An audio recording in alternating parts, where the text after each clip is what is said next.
about how to solve a system of first order, first derivative, constant coefficient, linear equations. And if we do it right, it turns directly into linear algebra. The key idea is the solutions to constant coefficient linear equations are exponentials. So if you look for an exponential, then all you have to find is what's up there in the exponent and what multiplies the exponential, and that's the linear algebra. So, and the result, one thing we will find, it's completely parallel to powers of a matrix.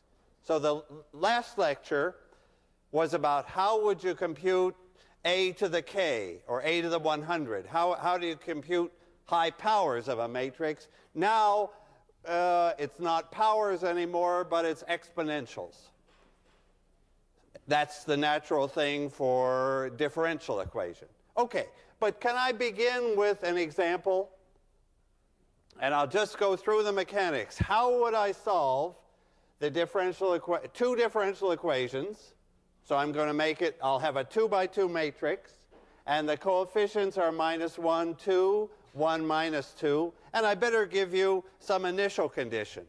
So suppose it starts u at time 0. This is u1, u2. Suppose everything is in u1 at time 0. So at the start, it's all in u1. But what happens as time goes on, du2 dt will be positive because of that u1 term. So flow will move into the u2 component, and it will go out of the u1 component. So we'll just follow that movement as time goes forward by looking at the eigenvalues and eigenvectors of that matrix. That's the first job. Before you do anything else, find the matrix and its eigenvalues and eigenvectors. So let me do that. Okay, so here's our matrix. Maybe you can tell me right away what are the eigenvalues and eigenvalues anyway, and then we can check. But can you spot any of the eigenvalues of that matrix? We're looking for 2 eigenvalues. Do you see, I mean, if I just wrote that matrix down, what do you notice about it? It's singular, right? That's a singular matrix. That tells me right away that one of the eigenvalues is lambda equals 0. That's a singular matrix. The second column is -2 times the first column. The determinant is 0. It's singular, so 0 is an eigenvalue, and the other eigenvalue will be from the trace. I look at the trace. The sum down the diagonal is -3. That has to agree with the sum of the eigenvalues, so that second eigenvalue better be -3. I could, of course, I could compute, why don't I over here, compute the determinant of a minus lambda I, the determinant of this -1 minus lambda 2, 1, -2 minus lambda matrix. But we know what's coming. When I do that multiplication, I get a lambda squared. I get a 2 lambda and a 1 lambda. That's a 3 lambda. And then now I'm going to get the determinant, which is 2 minus 2, which is 0. So there's my characteristic polynomial, this determinant. And of course, I factor that into lambda times lambda plus 3. And I get the 2 eigenvalues that we saw coming. What else do I need? The eigenvectors. So before I even think about the differential equation or how to solve it, let me find the eigenvectors for this matrix. Okay, so take lambda equals 0. So that's the first eigenvalue. Lambda 1 equals 0. And the second eigenvalue will be lambda 2 equals -3. By the way, I already know something important about this. The eigenvalues are telling me something. You'll see how it comes out, but let me point to, these numbers are, this eigenvalue, a negative eigenvalue, is going to disappear. There's going to be an e to the minus 3t in the answer. That e to the minus 3t as time goes on is going to be very, very small. The other part of the answer will involve an e to the 0t. But e to the 0t is 1, and that's a constant. So I'm expecting that this solution will have two parts, an e to the 0t part and an e to the minus 3t part. And as time goes on, the second part will disappear, and the first part will be a steady state. It won't move. It will be, at the end of, as t approaches infinity, this part disappears, and this is the e to the 0t part is what I get. And I'm very interested in these steady states. So that's, I get a steady state when I have a 0 eigenvalue. Okay, what about those eigenvectors? So what's the eigenvector that goes with eigenvalue 0? Okay, the matrix is singular as it is. The eigenvector is the guy in the null space. So what vector is in the null space of that matrix? Let's see. I guess I probably give the free variable the value 1, and I realize that if I want to get 0, I need a 2 up here. Okay? So AX1 is 0x1. AX1 is 0x1. Fine. Okay. What about the other eigenvalue? Lambda 2 is minus 3. Okay. How do I get the other eigenvalue then? For the moment, can I mentally do it? I subtract minus 3 along the diagonal, which means I add 3. I'll just do it with an erase for the moment. So I'm going to add 3 to the diagonal. So this minus 1 will become a 2. And I'll make it in big loopy letters. And when I add 3 to this guy, the minus 2 becomes, well, I can't make 1 very loopy, but how's that? Okay.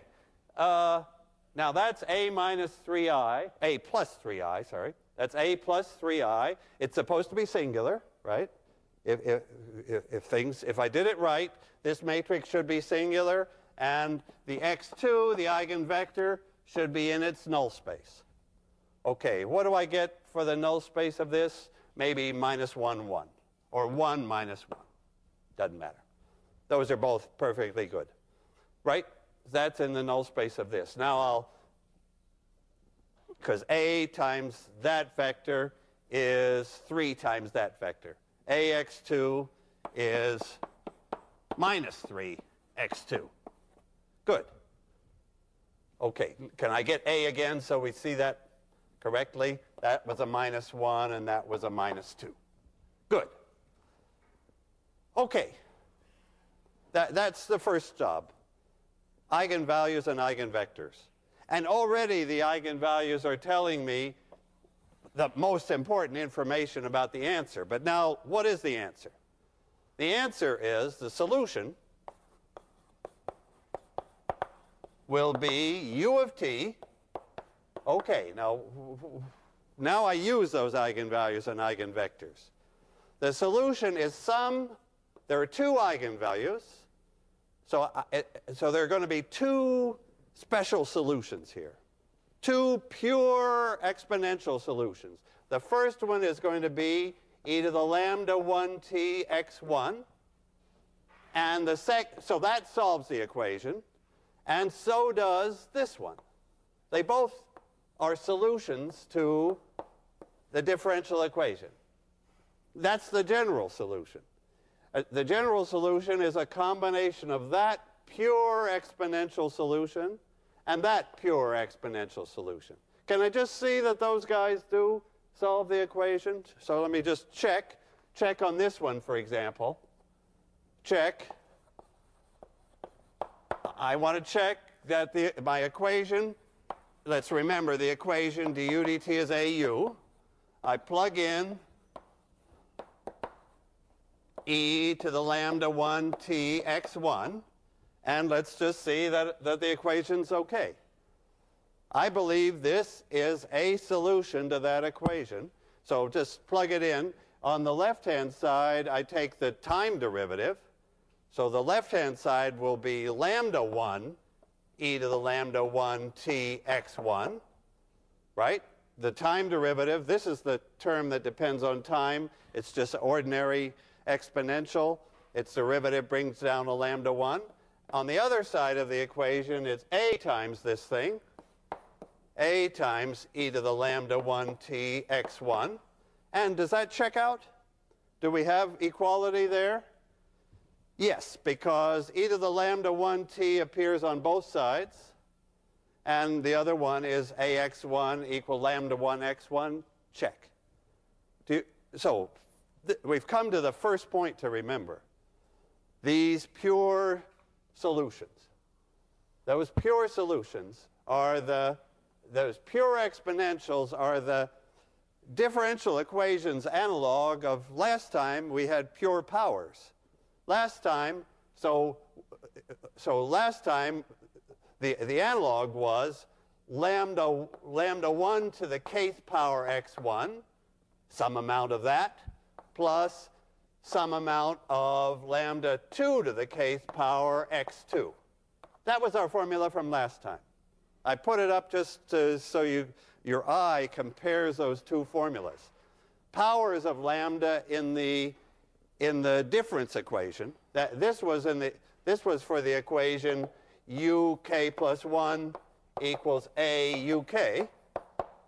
That was for the finite stepping by 1. And we got powers. Now this is the one we're interested in, the exponentials. So that's the solution. What are C1 and C2? Then we're through. What are C1 and C2? Well, of course, we know these actual things. Let me come back to this.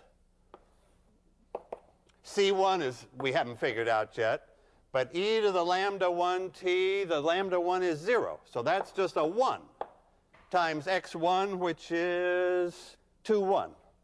So it's C1 times this 1 that's not moving, times the vector, the eigenvector 2, 1, and C2 times, what's e to the lambda 2t? Lambda 2 is minus 3.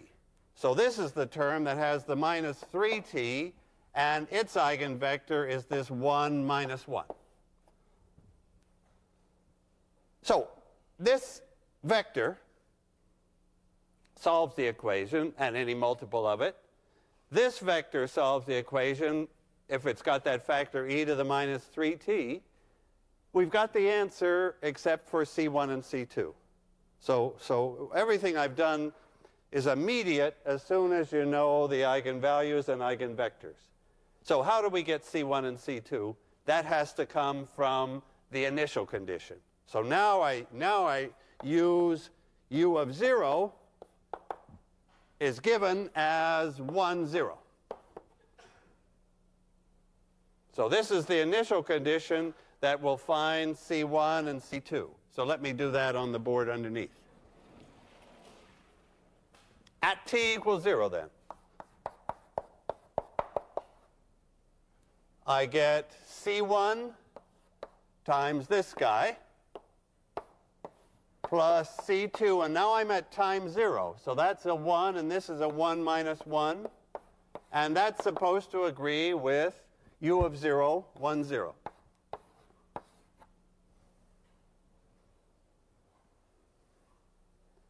Okay. That should be 2 equations. That should give me C1 and C2, and then I'm through. So what are C1 and C2? Let's see. I guess we could actually spot them by eye, or we could solve 2 equations in 2 unknowns. Let's see. If these were both 1s, so I'm just adding, then I would get 3, 0. So what's the solution then? If C1 and C2 are both 1s, I get 3, 0. So I want like 1/3 of that, because I want to get 1, 0. So I think it's C1 equals 1/3, C2 equals 1/3. So finally, I have the answer. Let me keep it in this board here. Finally, the answer is 1/3 of this plus 1/3 of this. Do you see what's actually happening with this flow? This flow started out at, the solution started out at 1, 0. Started at 1, 0. Then as time went on, people moved, essentially. Some fraction of this 1 moved here. And in the limit, there's the limit. As t goes to infinity, as t gets very large, this disappears, and this is the steady state. So the steady state is,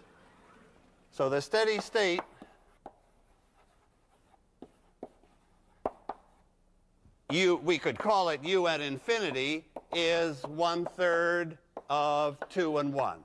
It's 2/3, 1/3. So that's we really, I mean, you're getting like total insight into the behavior of the solution, what the differential equation does. Of course, we wouldn't always have a steady state. Sometimes we would approach 0. Sometimes we would blow up. Can we straighten out those cases? The eigenvalues should tell us. So when do we get, so let me ask first, when do we get stability? That's u of t going to 0. When would the solution go to 0 no matter what the initial condition is? Negative eigenvalues, right. Negative eigenvalues. But now I have to ask you for one more step. Suppose the eigenvalues are complex numbers, because we know they could be. Then we want stability. We need all these e to the lambda t's all going to 0. And somehow that asks us to have lambda negative. But suppose lambda is a complex number, then what's the test? What if lambda is a complex number like, suppose lambda is negative plus an imaginary part. Say lambda is -3 plus 6i. What happens then? Can we just like do a case here? If this lambda is -3 plus 6i t, how big is that number? Does this imaginary part play a role here or not? Well, how big is? What's the absolute value of that quantity? It's just e to the -3t, right? Because this other part, the magnitude, this e to the 6it, that has absolute value 1. Right? That's just this cosine of 6t plus I sine of 6t. And the absolute value squared will be cos squared plus sine squared will be 1. This complex number is running around the unit circle. It's the real part that matters. This is what I'm trying to do. Real part of lambda has to be negative. If lambda is a complex number, it's the real part, the -3, that either makes us go to 0 or doesn't, or blows up. The imaginary part will just like oscillate between the two components. Okay, so that's stability. And what about a steady state? When would we have a steady state always in the same direction? So I'll take this part away. So that was like checking that it's the real part that we care about. Now we have a steady state when lambda 1 is 0 and the other eigenvalues have what? So I'm looking like that example was like perfect for a steady state. We have a 0 eigenvalue, and the other eigenvalues, we want those to disappear. So the other eigenvalues have real part negative. And we blow up for sure. We blow up if any real part of lambda is positive. So if I reverse the sign of the matrix A, suppose instead of the matrix I had, the A that I had, I changed it, I changed all its signs. What would that do to the eigenvalues and eigenvectors? Well, if I know the eigenvalues and eigenvectors of A, tell me about minus A. What happens to the eigenvalues? For minus A, they'll all change sign. So I'll have blow up. This, instead of the e to the minus 3t, if I change that to minus, if I change the signs in that matrix, I would change the trace to plus 3. I would have an e to the plus 3t, and I would have blow up. Of course, the 0 eigenvalue would stay at 0, but the other guy is taking off if I reversed all the signs. Okay, so this is the stability picture. And for a 2 by 2 matrix, we can actually pin down even more closely what that means. Can I do that? Let me do that. I want to, for a 2 by 2 matrix, I can tell whether the real part of the eigenvalues is negative. Well, let me tell you what I have in mind for that. So 2 by 2 stability. This is just a little comment. 2 by 2 stability. So my matrix now is just A, B, C, D. And I'm looking for the real parts of both eigenvalues to be negative. Okay. How can I tell from looking at the matrix, without computing its eigenvalues, whether the two eigenvalues are negative, or at least their real parts are negative? What would that tell me about the trace? So the trace, that's this A plus D. What can you tell me about the trace? In the case of a 2 by 2 stable matrix, that means the eigenvalues are negative, or at least the real parts of those eigenvalues are negative. Then when I look at the matrix and find its trace, what do I know about that? It's negative, right.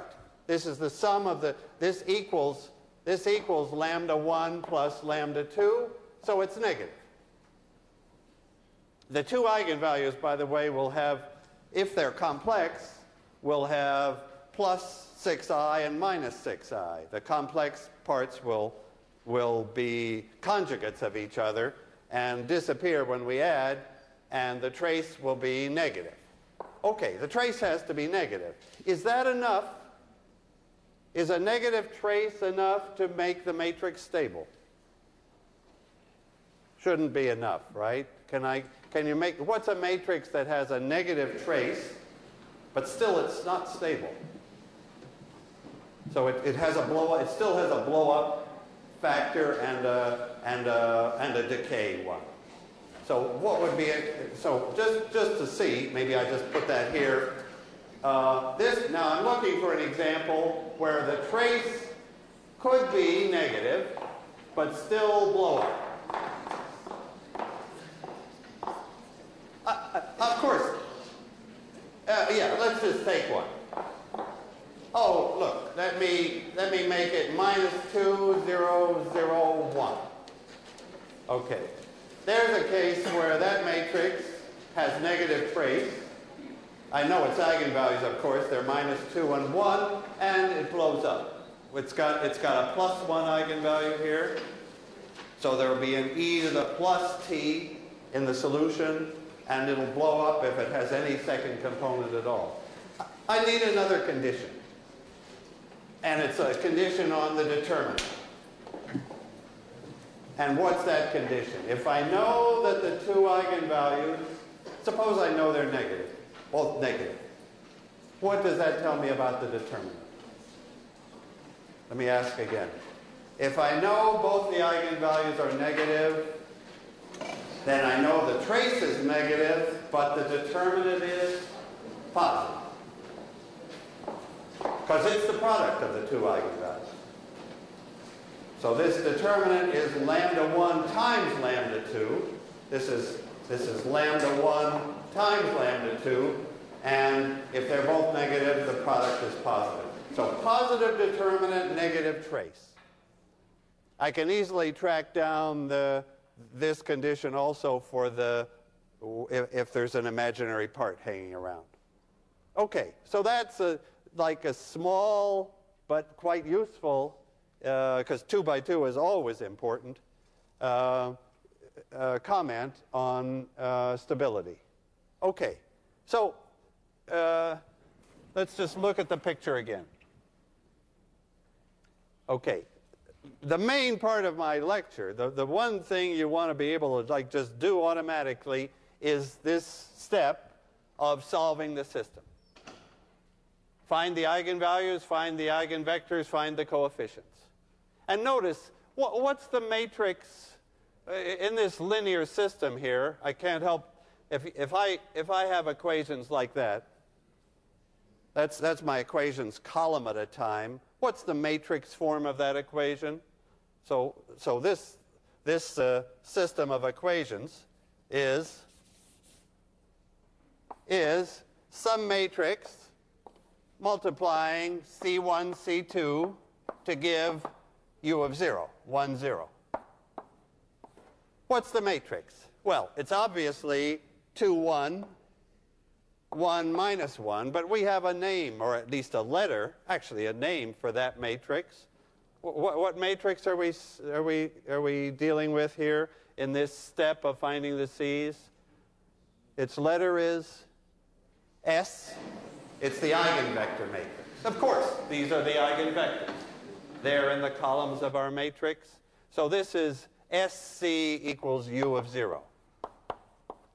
Is that step where you find the actual coefficients. You find out how much of each pure exponential is in the solution. By getting it right at the start, then it stays right forever. You're seeing this picture that each pure exponential goes on its own way once you start it from U of 0. So you start it by figuring out how much each one is present in U of 0, and then off they go.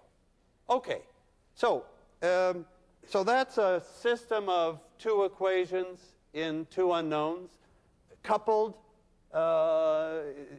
The matrix sort of couples U1 and U2, and the eigenvalues and eigenvectors uncouple it, diagonalize it. Actually, okay, now can I think in terms of S and lambda? So I want to write the solution down again in terms of S and lambda. Okay, I'll do that on this far board. Okay. So I'm coming back to our equation du dt equals AU.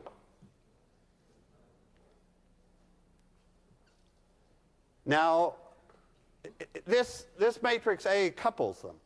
The whole point of eigenvectors is to uncouple. So one way to see that is introduce set U equal A, not A, it's S, the eigenvector matrix that uncouples. So I'm taking this equation as I'm given, coupled with A is probably full of non-zeros, but by uncoupling it, I mean I'm diagonalizing it. If I can get a diagonal matrix, I'm in. Okay, So I plug that in. This is A SV, and this is S dV dt. S is a constant. This is the eigenvector matrix. This is the eigenvector matrix. Okay, now I'm going to bring S inverse over here. And what have I got? That combination S inverse AS is lambda, the diagonal matrix. That's the point. If I'm using the eigenvectors as my basis, then my system of equations is just diagonal. There's no coupling anymore. dv1 dt is lambda 1 v1.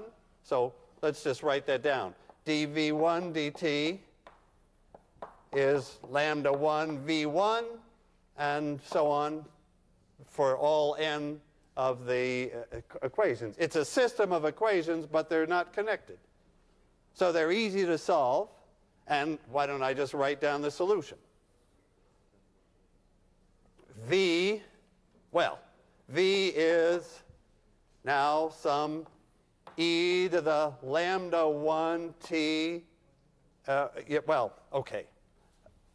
I guess my idea here now is to use the natural notation. V of t is e to the lambda t v of 0. And u of t will be s e to the lambda t s inverse u of 0. This is the formula I'm headed for. This matrix, s e to the lambda t s inverse, that's my exponential. That's my e to the at. Is this s e to the lambda t s inverse. So my job really now is to explain what's going on with this matrix up in the exponential. What does that mean? What does it mean to say e to a matrix? This ought to be easier because this is e to a diagonal matrix, but still it's a matrix. What do we mean by e to the at? Because really, e to the at is my answer here. My answer to this equation is this u of t. This is my e to the at u of 0. So it's my job is really now to say what does that mean? What's the exponential of a matrix, and why is that formula correct? Okay, so I'll put that on the board underneath. What's the exponential of a matrix? Let me come back here. So I'm talking about matrix exponentials.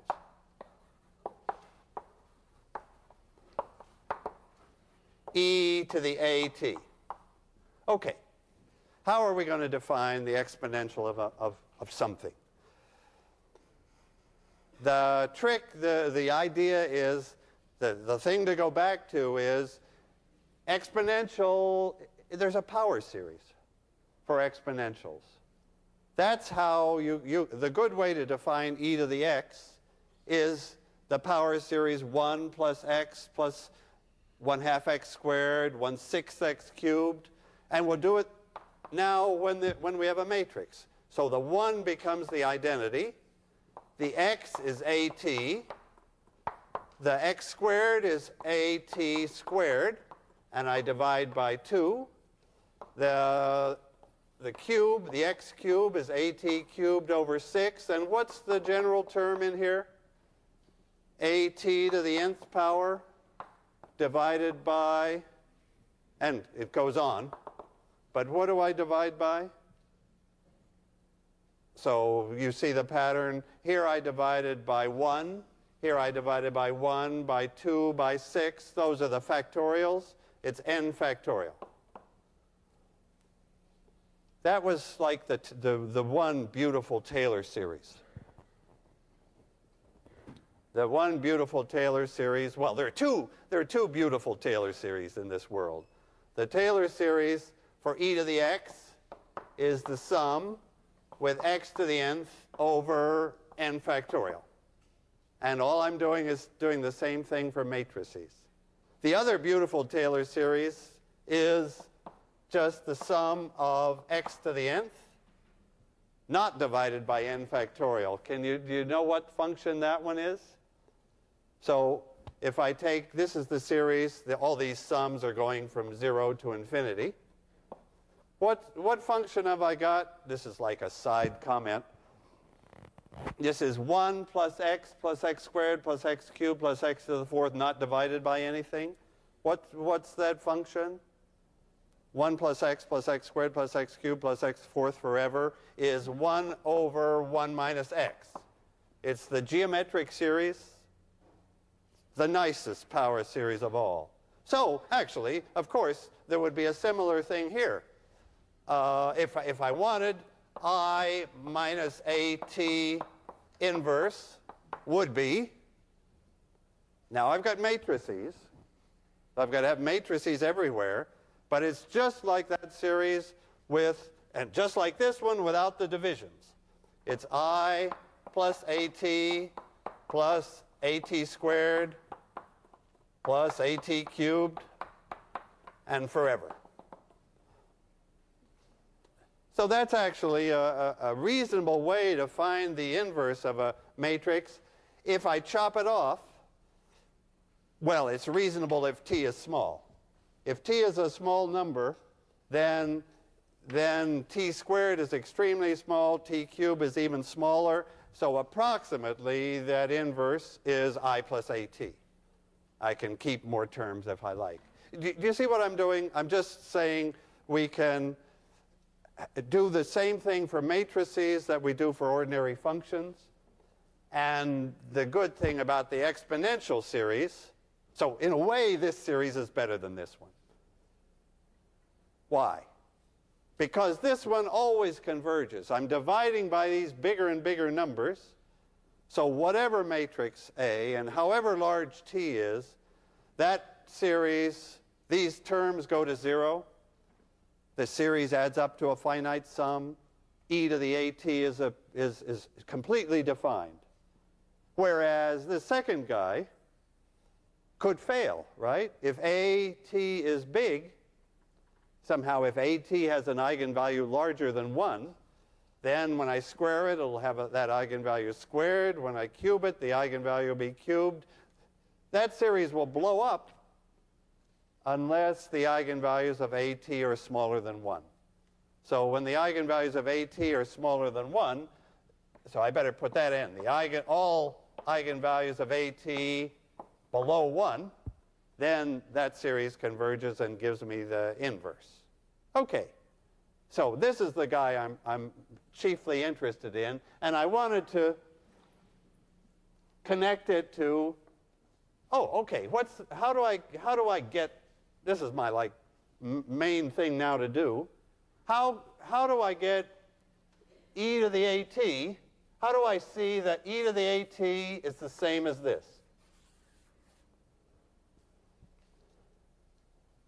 In other words, I can find e to the AT by finding s and lambda, because now e to the lambda t is easy.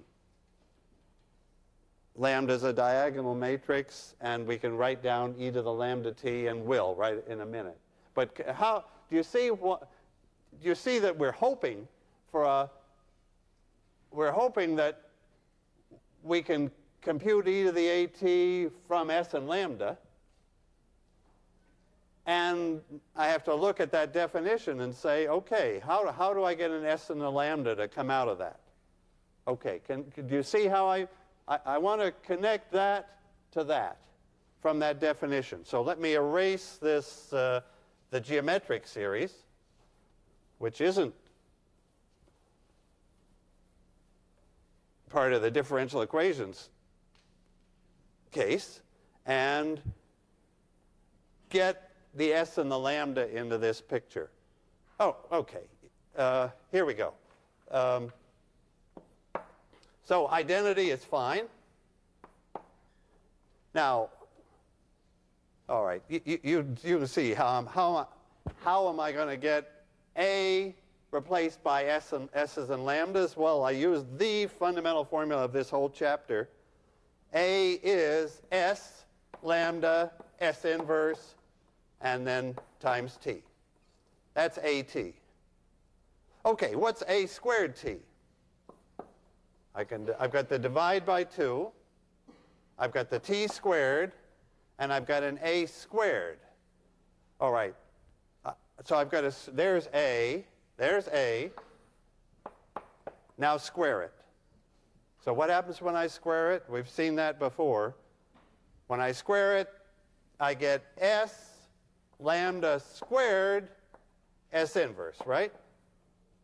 When I square that thing, there's an S and an S cancels out an S inverse. I'm left with the S on the left, the S inverse on the right, and lambda squared in the middle, and so on.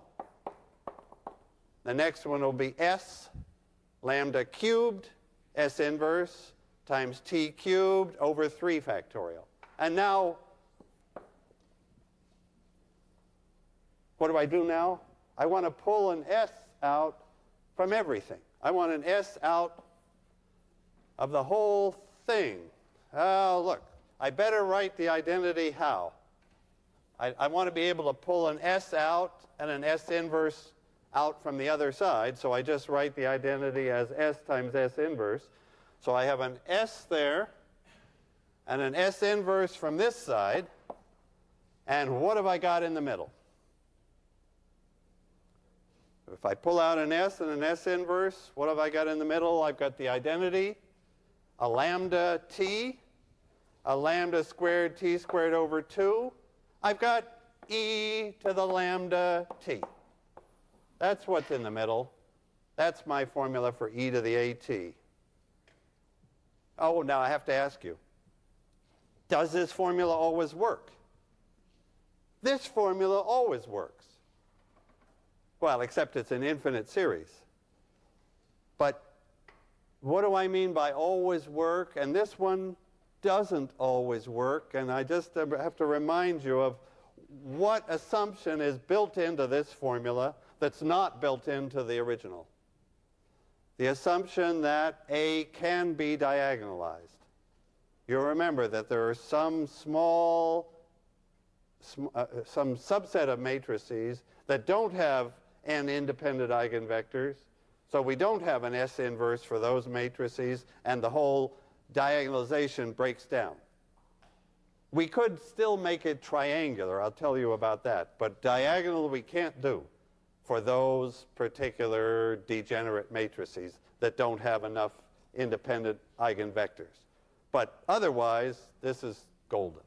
Okay, so that's the formula. That's the matrix exponential. Now, it just remains for me to say, what is e to the lambda t? Can I just do that? Let me just put that in the corner here. What is the exponential of a diagonal matrix? Remember, lambda is diagonal, lambda 1 down to lambda n. What's the exponential of that diagonal matrix? Because our whole point is that this ought to be simple. Our whole point is that to take the exponential of a diagonal matrix ought to be completely decoupled. It ought to be diagonal, in other words, and it is. It's just e to the lambda 1t, e to the lambda 2t, e to the lambda nt, all zeros. So if we have a diagonal matrix, and I plug it into this exponential formula, everything's diagonal, and the diagonal terms are just the ordinary scalar exponentials e to the lambda 1t. Okay, so that's in a sense, I'm doing here on this board with like formulas what I did on in the first half of the lecture with specific matrix A and specific eigenvalues and eigenvectors. So let me show you the formulas again. But I guess what should you know from this lecture? You should know what this matrix exponential is, and like, when does it go to 0? Tell me again now the answer to that. When does e to the at approach get smaller and smaller as t increases? Well, the s and the s inverse aren't moving. It's this one that has to get smaller and smaller, and that one has this simple diagonal form. And it goes to 0 provided every one of these lambdas, I need to have each one of these guys go to 0. So I need every real part of every eigenvalue negative. Right? If the real part is negative, that takes the exponential, that forces the exponential goes to 0. Okay. So that's really the difference. If I can just draw here's a picture of this is the complex plane. Here's the real axis, and here's the imaginary axis. And where do the eigenvalues have to be for stability in differential equations? They have to be over here, in the left half plane. So the left half plane is this plane, real part of lambda less than 0. Where do the eigenvalues have to be for powers of the matrix to go to 0? Powers of the matrix go to 0 if the eigenvalues are in here. So this is the stability region for powers. This is the region absolute value of lambda less than 1. That's the stability for, that tells us that the powers of A go to 0. This tells us that the exponential of A goes to 0. Okay, one final example. Let me just write down how to deal with a final example. Let's see. So my final example will be a single equation, u double prime plus a bu prime plus ku equals 0. One equation, second order. How do I, and maybe I should have used, I prefer to use y here, because that's what you see in differential equations. And I want u to be a vector. So how do I change one second order equation into a 2x2 first order system? Just the way I did for Fibonacci. I'll let u be y prime and y. What I'm going to do is I'm going to add an extra equation, y prime equals y prime.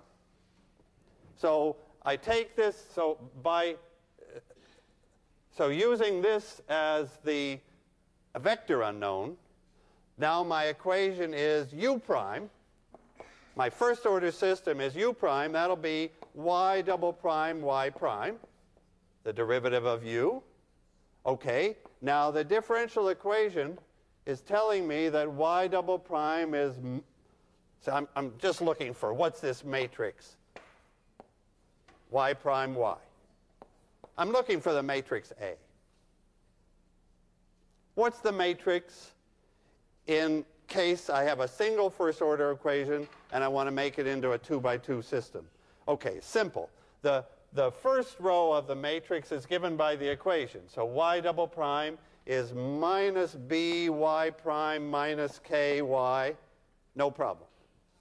And what's the second row of the matrix? Then we're done. The second row of the matrix I want just to be the trivial equation y prime equals y prime, so I need a 1 and a 0 there. So matrices like these, the general case, if I had a 5x5, if I had a fifth order equation and I wanted a 5x5 matrix, I would see the coefficients of the equation up there, and then my 4 trivial equations would put 1s here. This is the kind of matrix that goes from a 5th order to a 5 by 5 first order. So the eigenvalues will come out in a natural way connected to the differential equation. Okay, that's differential equations. A parallel lecture compared to powers of a matrix. We can now do exponentials. Thanks.